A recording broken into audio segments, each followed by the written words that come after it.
Okay, thank you, Tom. Good morning, or excuse me, good afternoon. We are cutting across three different time zones in terms of our presenters here today, which is part of the challenge. My name is Elmore Alexander. I'm a principal consultant with Optimal Campus. I hadn't planned on doing the introductions this morning because the president and founder of Optimal, Nuno Couto, is also on the line, but he's in Canadian Central Time, and right now they're experiencing their first snowstorm of the year. And so his connection here is questionable for us this morning. So I'm going to pick up that responsibility. Michael Ginzberg, the third person, is in Mountain Time. So we're cutting across all of those areas. Optimal has been around for about 10 years, primarily focused in the IT consulting technology kind of area. Though in the last several years, Michael and I have been working with Nuno, along with a number of other individuals, to move us more into the strategy kind of area and gradually moving into a broader university setting as opposed to just technology areas. And that sort of leads us to what we're doing today in terms of database program analysis. This is going to be the first of 4 webinars that we deliver over the next 4 today and the following 3 Thursdays. We're going to be talking about various aspects of database program analysis as it approaches and deals with university programs. Today, we're going to be specifically talking about how to look at program portfolios and to move forward in terms of that. Let me give you a little bit of introduction as to Michael's and my backgrounds. We're both former college professors and university deans. Michael has been an associate provost. Both Michael and I have served on university boards as well and have been working in this area for quite a number of years. We're both at this point sort of failed at retirement individuals and thus came to be involved with Nuno in Optimal. Let me give you a little bit of logistics for where we're going to go in the next few minutes. We plan on spending about 30 minutes talking about the program analysis model. Now, if you have questions during the presentation, we'd like to keep this as informal as possible. So put your questions into chat. Tom is monitoring those, and we'll try, if we can, to respond in real time. At the end of our presentation, the plan is to open things up for questions. And as we've done in previous webinars that we've done, we'll try and bring you in and actually let you live ask questions or make comments in that so that we can be as interactive as possible. So how do you assess your program portfolio? That's the question we want to talk about in the context of what we're doing today. Let me step back for just a moment, though, because we need perspective in terms of that. I'm not telling you anything. I'm preaching to the choir in this standpoint, but we know that enrollments have gone down, especially in the Northeast and upper Midwest areas, for a number of years. COVID came along and made things even worse. And just yesterday, this year's numbers were released, and while the decline is slowing, the decline is continuing. As a result, institutions are having to rethink their programmatic and business models. In the past, growth has dictated adding new programs. Seldom were old programs eliminated. Today, that's a luxury that the current conditions are unlikely to be able to tolerate. Now, performance program review has been around for a long time. There have been standard program review programs, or it's just been good management.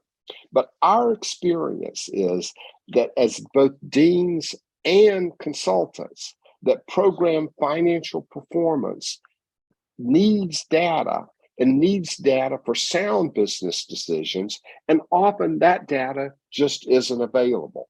This has been especially true for small institutions. Tom, if you could move to the next slide. Data, we think, is critical. You cannot make sound business decisions without data. On the other hand, though, data is not what this is all about. It's not just a data analysis exercise. Programs that have good financials might not be the right programs for your institutions. They might have poor outcomes for students. They might not be a fit for your institution. Conversely, programs without good financials may be critical in other ways to your mission. Thus, what we think is that the program analysis process should begin with an examination of the institution's value proposition. Now, what is the value proposition? Why is the value proposition so critical? Next slide, Tom.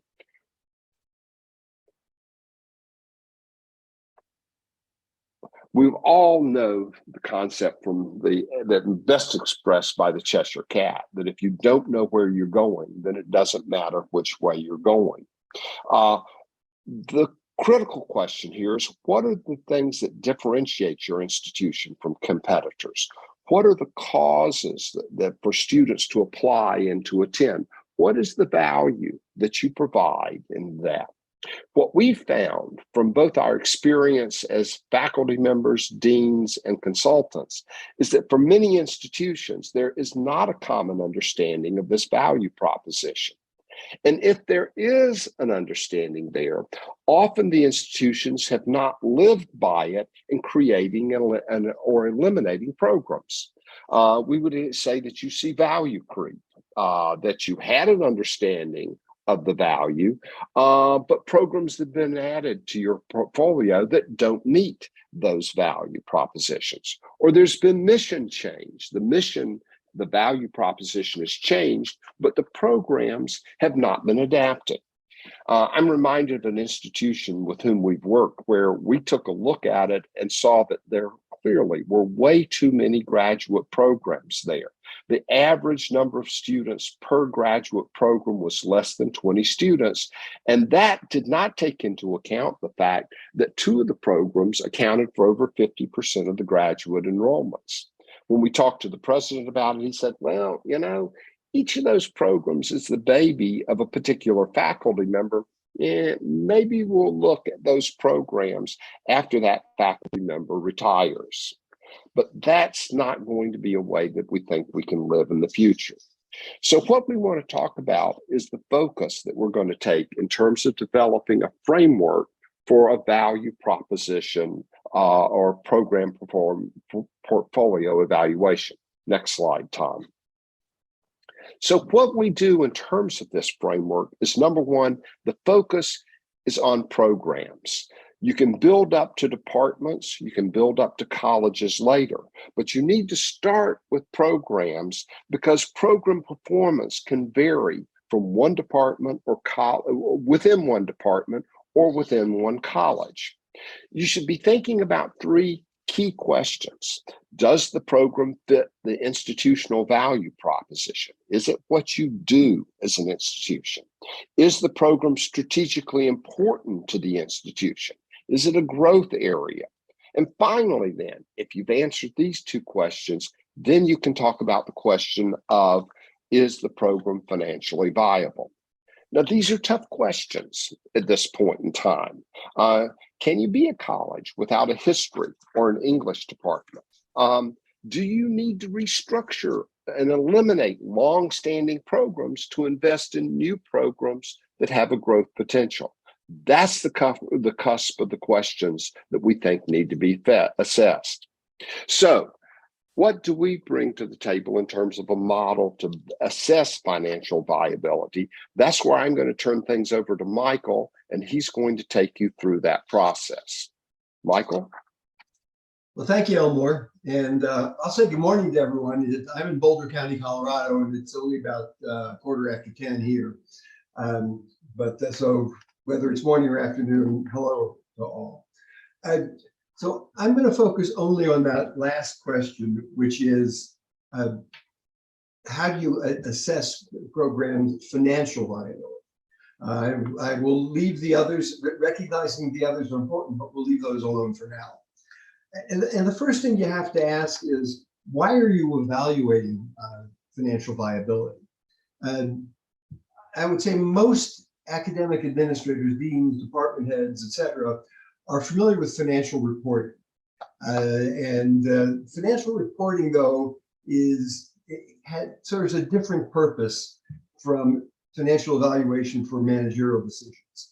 And we're going to look at financial evaluation to support a managerial decision. For example, do you eliminate a program? Do you add a program? Do you sustain or grow a program?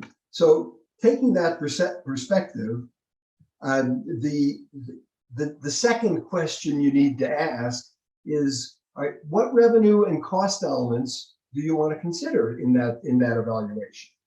And the key issue for the managerial decisions is what would change, what revenues or costs would change if you eliminated a program, or if you added a program, or if you decided to grow a program. Key concepts here, and I'll go back to, I started my career as a professor of accounting. So I'll go back to the framework I had then, and it's, what are the attributable, the traceable, the controllable costs? What items will change with changes to that program? And that's not typically what we see in a budget or an income statement or a budget variance report where we're trying to track progress versus budgets. Those typically include a lot of allocated costs, which indirects, which are not necessarily going to change when we make a change to the program. And that's an important concept. In our work with other institutions, we have found that that's not something they always see and always recognize. So Tom, if you want to go to the next one, please. Okay, so I'm thinking about revenues and costs. On the revenue side, obviously tuition associated with students taking a program ought to be considered. There may be some program-specific fees that many programs charge a technology fee. I know a number of schools that charge a sort of tuition surcharge for certain programs. Typically, they tended to be in business and engineering, where demand was the highest. And are there other specific program revenues, gifts or grants? Maybe they have some sort of an association with a company or with a municipality where there's some sort of revenue that is tied to that program. And I think that covers probably most of the revenue elements that would be identifiably attributable to a program. On the cost side, obviously, faculty salaries and benefits, the cost of the faculty who are teaching the program. But you also need to somehow account for the cost of courses that students in a program take that are taught by faculty outside of the program. That would include gen ed, but also, if you think about the physics program, the students probably take chemistry as well, and so the cost of producing those chemistry courses for those students in the physics program would have to be considered. Costs of administration, and I want to be very careful here, because we want to take a look at those costs of administration which are only directly traceable to the program. So if you have a dedicated program manager or dedicated program staff, those costs would be included. Similarly, program operating expenses. Things that wouldn't be included would be the more general administrative costs. The cost of a department head or a dean is unlikely to change if you add or remove a program. So those would not be considered as traceable, attributable costs. Institutional financial aid. And so you need to consider as a cost to offset some of that tuition revenue. What are you actually receiving? So I've said here average discount rate plus program specific aid. Program specific aid is fairly obvious. The average discount rate, if you have a discount rate of 55%, then obviously you're not receiving that full 100% of tuition. You want to take a look at this carefully as you're evaluating a program. We have, both Elmore and I have taught at institutions or been administrators at institutions where there is a difference in the discount rate across schools, across programs. And if that is the case, you would want to consider that in figuring that what the cost of financial aid is for this particular program. Recruitment costs, again, if recruitment costs are specific to the program, we'd like to consider them. And then facilities and equipment costs that are specific to the program. You know, if it's mechanical engineering, you can think of various types of equipment that would be used. We actually ran across a situation in the school that we were looking at a couple of years ago, where there were, in some of the music programs, there was studio space that was being leased off campus for use by students in that music program. If you eliminated the music program, then in fact the cost of that studio space would no longer be a cost that the program would need to bear, and nor would the university need to bear. So you want to consider that as one of the true costs of the program. Thanks, Tom. Next one. So to sum this up, if you look at the total program revenues are the tuition, the student fees, and the other revenues. You would subtract from them the total program costs, which, as we've said, the cost of instruction, the cost of administration, and I don't really have to repeat this all, but you can see it: financial aid, recruitment costs, and program-specific facilities costs. And what that gives you is the program contribution margin. And I want to keep that concept of contribution margin in mind, because that's sort of key to the rest of what I'm going to have to say. Okay, Tom. So if we think about measures of performance, contribution margin is a key one. And what contribution margin is the program's contribution to the department, the school, or the institution's fixed costs. That reflects what would change if the program were eliminated. And I have the little note there that it could be different for different time horizons. So it may be that there are certain costs that could not be eliminated immediately if you were to eliminate a program next year. But if you look out for several years, changes could be made so that additional costs could be eliminated. So you do want to be cognizant of the time horizon. Okay.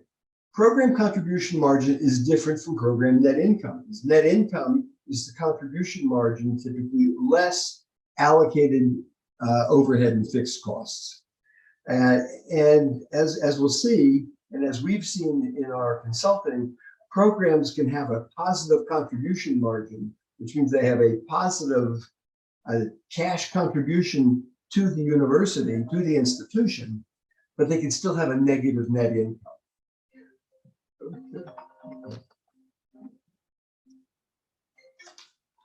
Sorry about that, my phone just rang. Tom, okay. So what I want to do now is take a look at a hypothetical case it's based on our actual experience with an institution, and it illustrates the variables that we're considering and the analysis that is facilitated by that.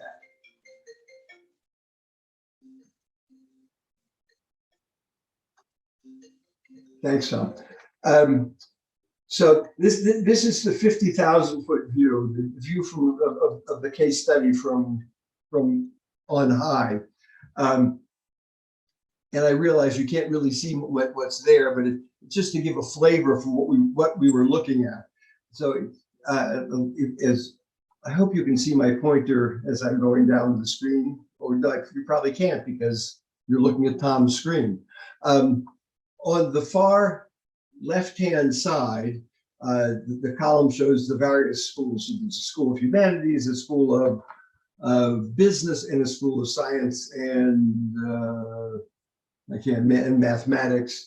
The next column is the various departments within the school, and then the the next column is the programs within those departments.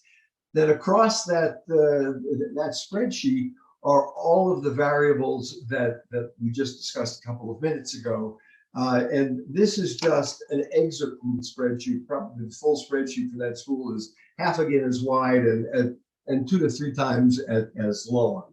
So what I want to do now is just look at a couple of extracted programs from that spreadsheet. Okay, Tom? All right, so what we have here is basically 3 departments, English, business, and social sciences. We're assuming here that English has 2 programs, the English education and the literature studies programs. Business has the 2 programs, management and communications, and social studies probably has a number of programs. You see there are no numbers on the line for the social studies department, but I've highlighted 1 program, history. We could have shown more programs, but if I did that, then the text would be so small nobody could read it. So believe me, there are other programs. And so looking at the English department, if we look across that top line, we see about $1.5 million in tuition, total revenue of a little over $2 million, faculty salaries of $1.6 million, the total cost of instruction, which includes the faculty salaries, is a little bit more than that $1.6 million. Then the program specific operating expenses. Total cost would be the cost of instruction plus the program operating expenses. Subtracting those total costs from the total revenue gives us a contribution margin, in this case, a positive $68,000. But then there are those allocated indirect costs. Indirect costs can be allocated in many ways. I have worked at institutions where the allocation of indirect costs was very simple. It was a percentage of faculty salaries or a percentage of direct costs. I've also worked at institutions where it is allocated in very complex ways, where there would be some amount per square foot of occupied space and some amount per head for faculty, some amount per head for students, et cetera, et cetera. What I've done here for purposes of illustration is use a very simple allocation method. These indirect costs are 50% of faculty salaries. But in this case, you see that for the English department, as we go from the contribution margin to the net income, we go from a positive $68,000 to a negative $732,000. So if you look only at net income, it looks like the English department is not contributing to the institution. But if we look at the contribution margin, we realize that, in fact, there is a positive cash flow resulting from the English department. As Elmore said before, it's probably hard to imagine a school without an English department. So there are other considerations that you would look at. But in any case, we know that the English department has a positive contribution margin, right? When you look at the 2 programs, we see different patterns. So on English education, and I'm not going to go through all the numbers because you can see them, but if you look at contribution margin for English education, that's a healthy almost $650,000. If you subtract the allocated indirect costs, they're only 200 and a quarter. So you end up with over $400,000 of net income, or positive net income for the English education program. Literature studies, on the other hand, shows a negative contribution margin of $580,000, even though it is a much smaller program looking at the tuition revenue than the English education program. It has a negative contribution margin. That appears to be because faculty salaries are very high. It must be taught in small sections with expensive faculty. So that program has negative contribution margin. Obviously, when you add when you take out the allocated indirect costs, the net income becomes even more negative. So looking at the English department, that negative net income hides what is happening when you look at the two programs, because one is actually quite profitable both in terms of contribution margin and net income. The other is not profitable in both cases. Right? If we look at the business department, we see sort of the opposite side of the story. The business department, and I'm not going to go through the numbers, you can see them. The business department is healthy across the department as a whole and across both of the programs. They have positive contribution margins and they have positive net income. Turning to social sciences, and we don't know what the whole department looks like, but looking at the history program, we see that it's a relatively small program, judging from the total tuition revenue for it. And the contribution margin, once we've subtracted out the total traceable direct costs, the contribution margin is a positive $64,000. When we take out the indirect costs, $127,000, that switches to a negative net income. The type of question that we have been asked to look at in a couple cases is, so what does this mean? We worked with a school that initially would have said, if we were to get rid of the history program, we would be saving $62,000. What we had to point out is, no, in fact, what you would be doing is giving up $64,000 of contribution margin, of a contribution towards your fixed expenses. I think at this point I'm going to stop and ask if there are any questions.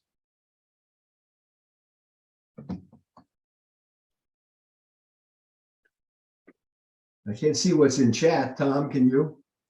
I can. We do not have any questions at this time in chat, although we do have some folks who are in attendance who could certainly drop their questions in chat or use the raise their hand feature. Michael, you might come back for a moment and talk to the issue that I think is the critical crux of it, and that is trying to understand, and I think my experience often as an administrator was getting that distinction between the net income and the net contribution to be understood. And in particular, I think the scenario that you point out with the history one is a very good one. That here's a program that's not big. Most of us would think having history is pretty darn critical to any institution in terms of its institutional impact. It's doing fine from a contribution standpoint, but when you start trying to allocate fixed costs to it, it's not. And that becomes a hard decision-making point. Thanks, Elmore. I think you have said most of what needs to be said there. If you have more to say about that's fine. But the point, I think that's the important point that we have found in dealing with other institutions, is that that's not always obvious to the folks looking at the data. And in part, they've never looked. They may never have looked at the data in this way.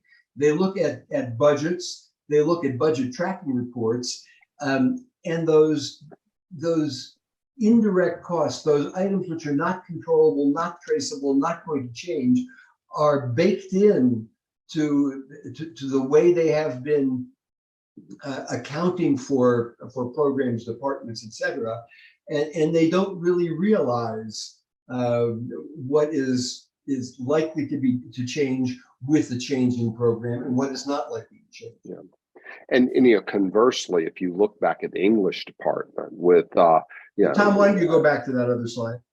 Yeah, if you look back at that one, English education is doing fine, and anything that you do to grow that is fine. Literature studies is where the problem is, and this would direct you some for very different questions. I mean, one question is, do you retain?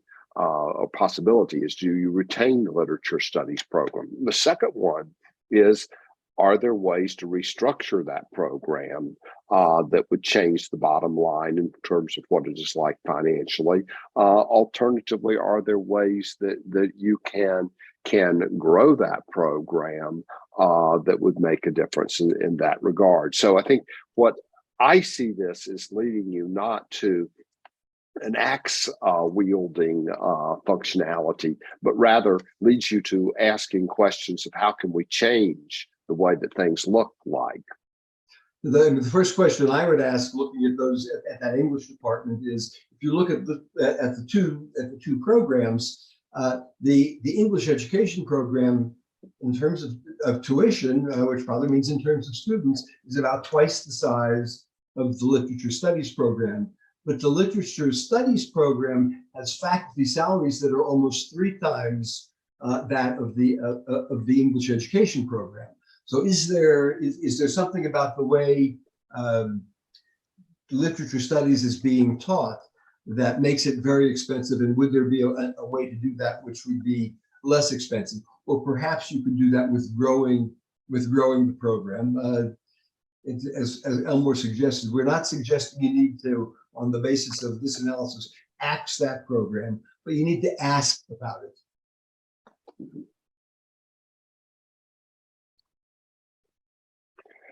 The difficulty I think that we've seen in many times is that just not having this kind of detailed data, and I think certainly with one of the institutions that we worked on together in that regard, what we saw was a very, very difficult challenge in terms of getting down to this level of the data. That they were up there at some pretty broad brush numbers and trying to respond to those. I think we've got a question from Ray Lefebvre. If Tom, you can let Ray in, we'll reach out to Ray for his question. Thank you, Elmore.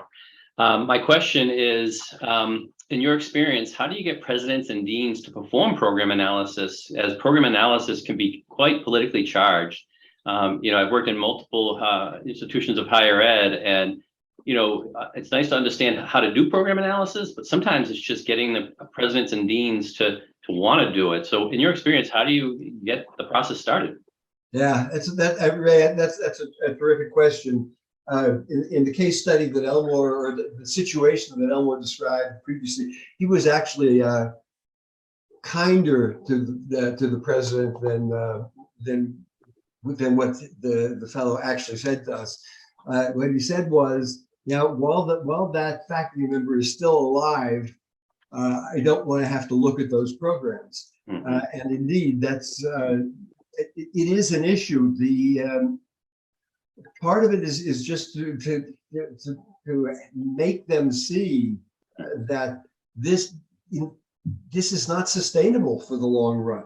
I think the situation is changing from what it has been in the past. If you look back over 10 years ago, 5 years ago, the answer was recruit more students. Mm-hmm. You can't recruit more students now. I mean, it is very difficult. Everybody's trying to recruit more students, and the pool of students is smaller. So that can't be the solution. And you have to ask and help them to see that this is not sustainable for the long run, and that if you don't begin to look at these things, that the institution is going to fail. One of our contacts, and Elmore, why don't you mention what Michael Alexander has talked to us about, what's being talked about at the what was it, the low cost models group? Well, not the low cost models, but the president's group that gets together. Well, I think I think one of the issues that you see coming up there is that it always happens too late. And we've heard from a number of folks, including a lot of the attorneys who deal with problems, is that by the time the attorneys get called in, things are beyond being helped. Certainly, we've encountered situations where, institutions are wanting to look at this data when they've got a $12 million deficit that they've got to close. And so they're focused on where are they going to come up with that $12 million. I think the challenge, Ray, back to yours, is how do institutions start looking at this data ahead of the curve and before the problems are encountered in that regard. And I think that's a difficulty that is certainly there. But unfortunately, too many times it's a crisis kind of response as opposed to being a proactive one. I agree. Yeah, differentiation is going to be the key to success for higher education going forward. Flexible teaching modalities and learning modalities are going to be important. Program analysis and redesign are going to be important. And you're right, Elmore, we have to differentiate to be successful or to stay successful, right? Yes, unquestionably. Great. Thank you, guys. Yeah, and I will say that I will not mention institutions, but we've talked to several institutions over the past few years where there was an unwillingness to recognize that continued deficits were unsustainable for the institution. And the situation is not self-correcting. And in fact, we have, if you've lived in New England in the past few years, you've seen what for a while there was an average of one institution a month disappearing. And all the projections are that things are not going to get a whole lot better. Something else, I think, Michael, that comes about from this kind of analysis, and we didn't bring this up in the case study, but with certainly one institution we dealt with, an issue was how did they handle general education? And they had a very interesting strategy for doing that from a cost perspective in terms of accumulating the costs that were associated with delivering general education and allocating those back to individual programs based on the number of students that were in those programs. What that revealed to them was some of the things that they conceivably could change. And one of the things they were looking at, and I think this is a real forward-looking kind of situation, is they were talking about how they might change their delivery of general education so that the cost of general education declined and that they could put more money then in or achieve some savings by doing that so they could do other kinds of things. And that, I think, is something that this kind of analysis may have a real significant factor. Lloyd Rousseau, I'll reach out to you. It looks like you've got a comment. Yeah, to me, this is just looking at an institution in a different way to provide, as you said before, providing data that the institution can use to make decisions. As Michael mentioned, he's not saying you should close the program, but you need to look at it. And I don't think that's a very hard thing to ask people to do. If you're saying, well, you should close the program, that might be a little bit more difficult. But if you approach it from the perspective of, look, maybe we could reassign some of the faculty out of literature studies and put them into English education. Again, I don't know what the specialities are, or I'm not familiar with that discipline, but again, just to look at the program to identify where are the problems, what's causing the impact to the contribution margin and net income, and then saying, okay, well, we can address it in lots of different ways. Yeah, I think that's a good point, Lloyd. One of the institutions we were looking at their data for, one of the big issues was they were looking at it just as net income. And when they looked at it just as net income, it did become sort of an axe kind of scenario. when we backed it out and began looking at contribution margin, a number of the traditional liberal arts general education programs didn't look anywhere near as bad. And that led you then not to, we need to go kill these things. We need to destroy the liberal arts, but we've got to think about some ways to work around and change the way that those work out at the end of the day. At the end of the day, the institution's got to have positive net income if they're going to survive in the long run. But that doesn't mean that every program has got to have positive net income. I mean, the airlines have realized this a long time ago, and that's why they'll sell the tickets, the remaining tickets, for very low prices, as long as they're covering their fixed, variable costs. Yeah, as long as they're covering the variable costs, at least there's some contribution to the fixed cost as well. So yeah, exactly.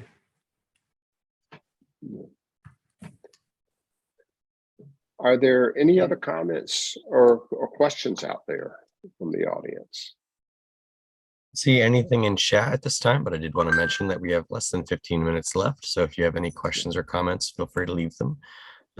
We'll also obviously be fielding any questions or comments afterwards. We have contact information right here where both Elmore and Michael can be accessed. Otherwise, we also have a link to the registration for next week's webinar in chat. If you'd like to follow that link, we'll be sending that out via email as well. Tom, I think you have a slide coming up here that, yes, and it's that. So what we will be looking at over the next 3 weeks is looking at this from some different perspectives. Next week, specifically looking at new programs and looking at a model, and Lloyd Rousseau, who's been on here, is going to be directing that program, is one where how would you look at a particular new program? And Lloyd has developed a model there that allows you to sort of step through the point and click and add and to get the kinds of things you need to look at as much as a 6-year model on a new program. And then Nuno, leveraging his expertise in technology, is going to take a look at leveraging technology to differentiate the institution and how expenditures there. And then finally, a partner of ours, Eric Schnurr, from Public Works, is going to be talking about efficiency models and how institutions might be able to save even millions of dollars by just being more efficient in the delivery of those programs. So we're really going to try and take a look at this from a number of different perspectives, from a 30,000 look as we've given you today, to new programs, to looking at technology, and then looking at the operating efficiency of institutions. What can you do with data? And that becomes the final point at every point. What can you do with data to help you understand what is going on at your institution, how your institution can be more effective and be optimal in that respect? So if we don't have any additional questions, I'll thank you guys for being with us today. Hope we've been somewhat informative to you. If you have specific questions you'd like to ask, if you'd like to talk about specific programs that you have and how this kind of analysis might assist you in terms of that decision making, please feel free to reach out to us. Our email addresses are there. You have a link to the website. We'd be more than happy to sit down and talk to you about the specific items that you might have under consideration. But if I don't see any more from there, I'll thank you, Michael, for presenting and taking us through that. And we hopefully will see you guys at one of our future meetings.